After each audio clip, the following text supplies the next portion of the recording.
नमस्कार। स्वागत है आप सभी का हमारे इस चैनल अनुपम संगीत शास्त्र में। यदि आप संगीत विषय से किसी भी परीक्षा की तैयारी कर रहे हैं तो हमारे साथ अवश्य जुड़िए। शुरू करेंगे और सबसे पहला प्रश्न है, कवि लोचन ने कितना मेल बताया है? कवि लोचन ने कितना मेल यानी थाट बताया है? तो उन्होंने 12 मेल यानी थाट बताए हैं। मेल को हम थाट भी कहते हैं। तो कवि लोचन ने 12 मेल थाट बताए हैं। यदि इनके नाम की बात करें तो भैरवी, तोड़ी, गौरी, कर्नाट, केदार, ईमन, सारंग, मेघ, धनाश्री, पूर्वी, मुखारी और दीपक, ये सभी कवि लोचन जी के थाट हैं। अगला प्रश्न है कि संगीत रत्नाकर के लेखक कौन है? तो संगीत रत्नाकर के लेखक पंडित सारंग हैं।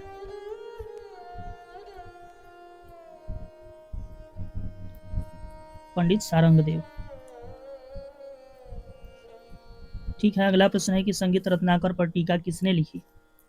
संगीत रत्नाकर पर टीका किसने लिखी? तो इस ग्रंथ पर टीका कलिनाथ ने लिखी है।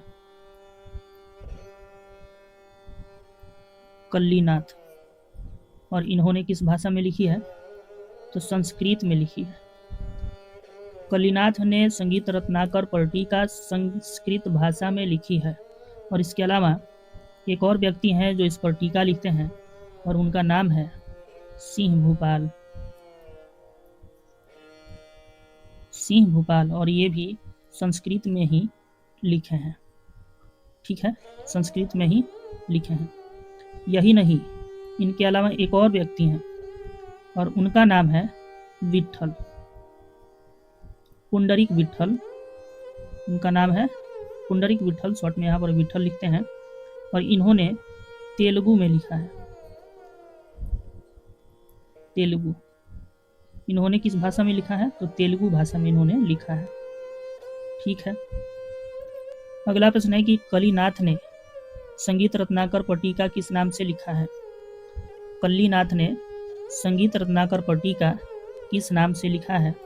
उस पुस्तक का नाम इन्होंने क्या रखा है? तो उसका नाम है कलानिधि।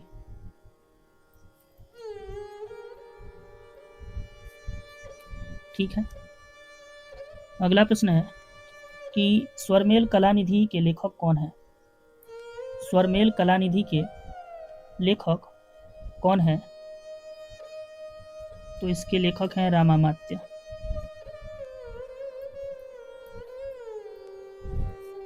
रामामात्य जी हैं। और इस पुस्तक को 1550 ईस्वी के लगभग लिखा गया है। कर्नाटक पद्धति के विद्वान ये रामामात्य जी हैं जिन्होंने स्वरमेल कलानिधि की रचना की है। अगला प्रश्न है कि स्वरमेल कलानिधि ग्रंथ के कितने अध्याय अथवा भाग हैं? इसके 5 अध्याय हैं। कितने अध्याय हैं? तो 5 अध्याय हैं। स्वरमेल कलानिधि ग्रंथ के 5 अध्याय हैं। पहले का यदि बात करें तो इसका नाम है उपोद्घात प्रकरण, दूसरा स्वर प्रकरण, तीसरा वीणा प्रकरण, चौथा मेल प्रकरण और 5वां राग प्रकरण। यद्यपि यह ग्रंथ दक्षिणी पद्धति का है, किंतु इसका अध्ययन उत्तरी संगीत के लिए भी लाभप्रद है। ठीक है, यह ग्रंथ जो है महाराजा बीकानेर के पुस्तकालय में सुरक्षित है। यह ग्रंथ जो है कहाँ पर मिलता है? तो महाराजा बीकानेर के पुस्तकालय में मिलता है। चलिए आगे हम बात करेंगे कि पुंडरीक विट्ठल ने किन ग्रंथों की रचना की। पुंडरीक विट्ठल ने किन ग्रंथों की रचना की? तो इन्होंने सदाग्र चंद्रोदय,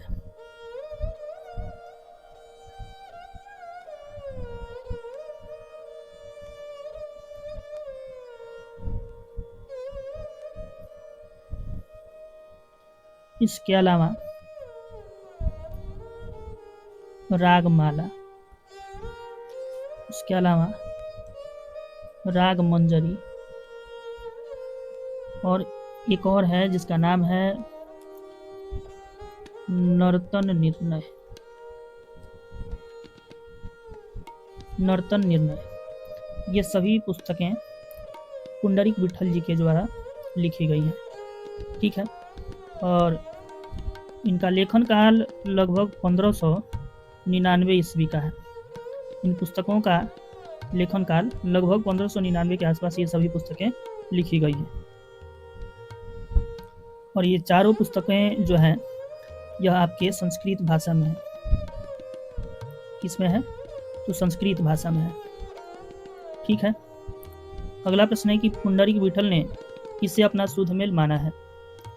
पुंडरीक विट्ठल ने किस मेल को अपना शुद्ध मेल बताया है?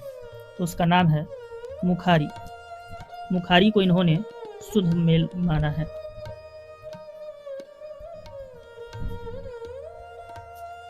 ठीक है, अगला प्रश्न है कि राग विबोध किनकी रचना है? राग विबोध किनकी रचना है? तो यह पंडित सोमनाथ की रचना है।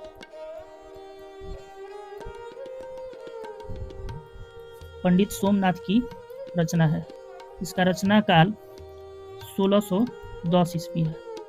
इसका रचना काल क्या है? तो 1610 ईस्वी है। और यह जो ग्रंथ है ये दक्षिणी संगीत का बड़ा ही महत्वपूर्ण ग्रंथ माना जाता है। सोमनाथ ने वीणा पर 22 पर्दे लगाकर 22 श्रुतियों को स्पष्ट किया है। ठीक है, संगीत दर्पण के लेखक कौन है? संगीत दर्पण के लेखक कौन है? तो संगीत दर्पण के लेखक पंडित दामोदर जी हैं। पंडित दामोदर मिश्र। ठीक है, और इस पुस्तक का जो रचना काल है वो आपका 1625 है। 1625 है। और इस पुस्तक में यानी संगीत दर्पण में कितने अध्याय हैं? तो 2 अध्याय हैं। 2 अध्याय हैं। ठीक है, और यह पुस्तक जो है संगीत हिंदुस्तानी संगीत पर आधारित है। ठीक है, इस पुस्तक में कितने अध्याय हैं? तो 2 अध्याय हैं। अगला प्रश्न है कि संगीत पारिजात का फारसी अनुवाद किसने किया? संगीत पारिजात का फारसी अनुवाद किसने किया? तो इसका फारसी अनुवाद जो है वो दीनानाथ ने किया है।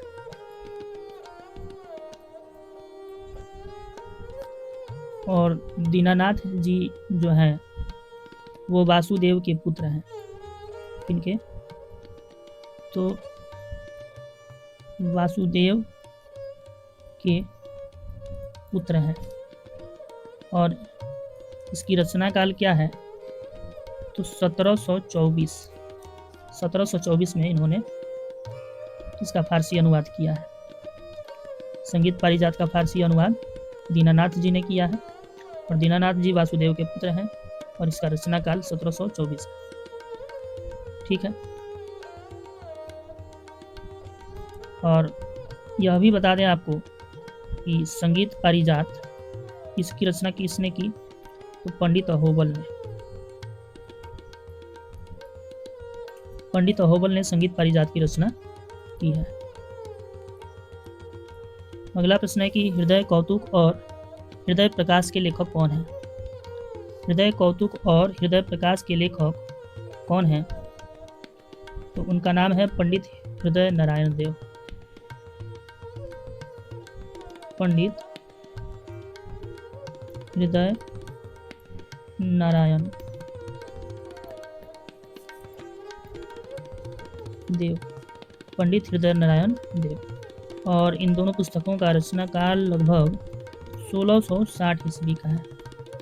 1660 ईस्वी का है। ठीक है, अगला प्रश्न है कि चतुर्दंडी प्रकाशिका के रचनाकार कौन है? चतुर्दंडी प्रकाशिका के रचनाकार पंडित व्यंकट मुखी हैं। पंडित व्यंकट मखी कहिए या फिर कहीं कहीं मुखी भी मिलता है, एक ही बात है। और इसका भी जो रचना काल है वो 1660 ईस्वी के लगभग है, 1660 ईस्वी के लगभग। ठीक है, अगला प्रश्न है कि किस ग्रंथ में सर्वप्रथम एक सप्तक के शुद्ध तथा विकृत स्वरों से गणित के आधार पर 72 मेलों की रचना विधि बताई गई है? वह कौन सा पुस्तक है? उस पुस्तक का नाम बताना है। तो उस पुस्तक का नाम है चतुर्दंडी प्रकाशिका।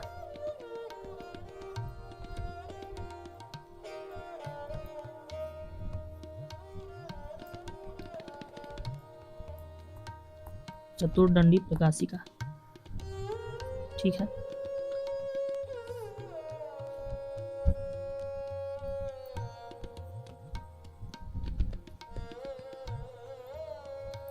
अगला प्रश्न है कि संगीत सारामृत ग्रंथ का रचना काल क्या है? संगीत सारामृत ग्रंथ का रचना काल क्या है? तो इस ग्रंथ का जो रचना काल है वो 1783 ईस्वी का है।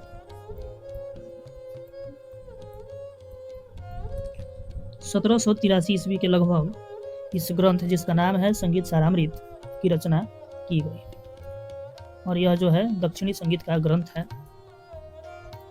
अगला प्रश्न है कि संगीत सारामृत में शुद्ध थाट किसे माना गया है? संगीत सारामृत ग्रंथ में शुद्ध थाट जो है किसे माना गया है? तो मुखारी को, यहाँ पर में मुखारी को शुद्ध थाट माना गया है।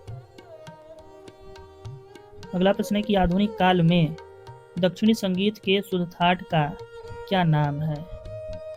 आधुनिक काल में दक्षिणी संगीत के शुद्ध थाट का क्या नाम है? तो इसका नाम है कनकांगी। कनकांगी नाम है। अगला प्रश्न है कि अमीर खुसरो का वास्तविक नाम क्या है? अमीर खुसरो का वास्तविक नाम अबुल हसन यामीनु दीन खुसरो। अमीर खुसरो का जो वास्तविक नाम है वो है अबुल हसन यामीनुद्दीन खुसरो। ठीक है, अगला प्रश्न है कि अमीर खुसरो का जन्म कब हुआ? अमीर खुसरो का जन्म कब हुआ? तो इनका जन्म 1252 ईस्वी में हुआ।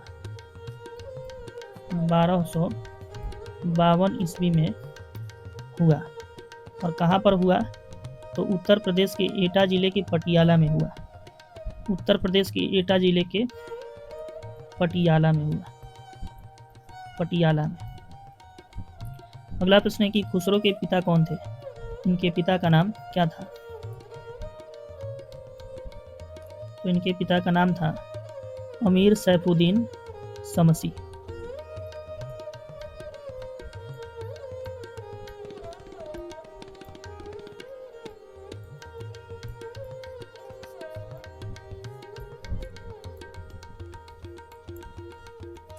तो इनके पिता का नाम अमीर सैफुद्दीन समसी था। ठीक है, यह तुर्की जाति के थे। ये तुर्की जाति के थे। चलिए, तो अगला प्रश्न है कि खुसरो की माता कौन थी? खुसरो की माता कौन थी? इनका नाम क्या था? तो इनका नाम था बीबी दौलत नाज। बीबी दौलत नाज। ठीक है, अगला प्रश्न है कि फारसी गीतकार सिराजुल्लाह हाफिज खुसरो को किस नाम से संबोधित करते थे? फारसी गीतकार जिनका नाम है सिराजुल्लाह हाफिज, ये खुसरो को किस नाम से संबोधित करते थे? तो यहाँ पर में उत्तर हो जाएगा तूती ए हिंद। ये इनको तूती ए हिंद बुलाया करते थे। तूती ए हिंद। ठीक है, या एक और नाम से बुलाया करते थे, या भारत का गायक पक्षी। भारत का गायक पक्षी। ठीक है, तो इतने ही प्रश्नों के साथ समाप्त करेंगे। यदि वीडियो पसंद आया है तो लाइक कीजिए और अगर चैनल पे नए हैं तो सब्सक्राइब भी ज़रूर कर लीजिए, क्योंकि हम संगीत से संबंधित महत्वपूर्ण प्रश्नों को लाते रहते हैं। बाकी आप जो कुछ भी पूछना चाहते हैं कमेंट में लिख करके अवश्य बताइए। धन्यवाद।